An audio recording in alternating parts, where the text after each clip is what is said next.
especially with the emergence of this new generation of philanthropists who have a very strong grounding in entrepreneurially driven enterprises where they've been inordinately successful, generated a great deal of wealth, frankly figure they kind of know how to do almost anything, and see themselves as drivers of change, good thing, but also needed to help nonprofits be more sophisticated. And I'll tell you, having worked, again, for a nonprofit organization, the temptation to change what you're focused on in order to get that money is too great. It's overpowering. So as I said, every year I worried about raising enough money for the Nature Conservancy. And we had a strategy driven towards our mission. We thought it was well conceived. We would sell that.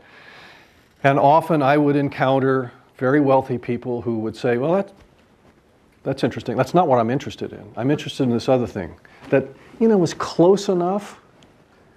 Like I said, I was just thinking about that myself. I think that's a really good idea. We're ready to go do that.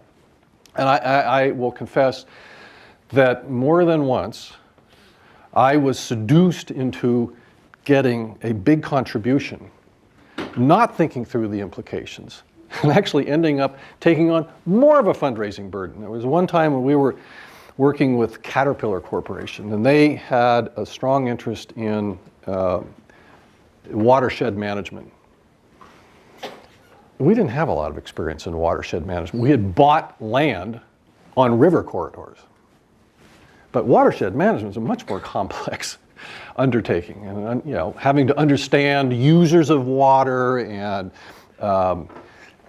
issues like contamination of water, water rights. But Caterpillar was really interested in that, and they said, well, they'd be willing to put up $15 million. What did I hear? $15 million. So I said, yeah, that's where we're headed, is watershed management. We're going to take all these properties that we bought, and we're going to figure out how to, work in the larger watershed. And we got into it, and we realized this is at least a $50 million undertaking. This was on the upper Mississippi River. This is not a small river. And, ended up kind of slogging through, but not really living up to what Caterpillar wanted from us.